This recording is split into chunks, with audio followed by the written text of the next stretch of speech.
е рядкост, което вече граничи с други измерения. Това са много малко художници на земята, които могат да си го позволят и които го правят. Взимаме един Салвадор Дали, взимаме Марк Шагал, те са несравними едни с други и трети така, но аз говоря като въображение, като хора, които с изкуството си ни карат да виждаме света през техните очи, очите на творци, които са прескочили в някакъв друг свят. Именно това е завладяващото.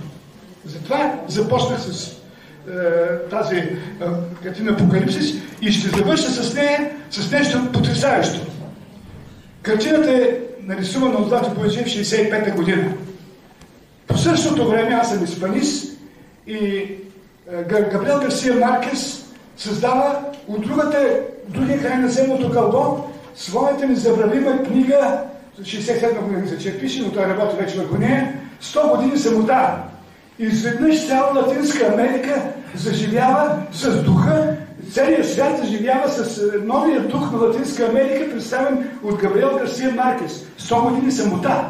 Това беше един бестселър, който 40 години може би беше непрекъснато прииздаване.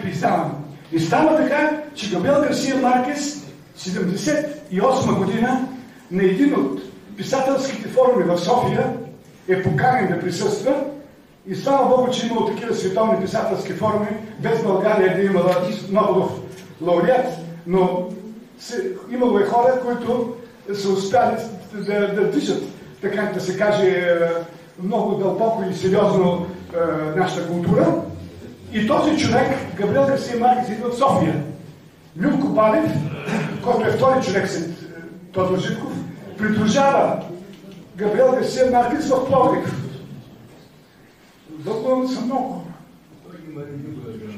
Придружава го в Пловдив и къде отиват в Пловдив?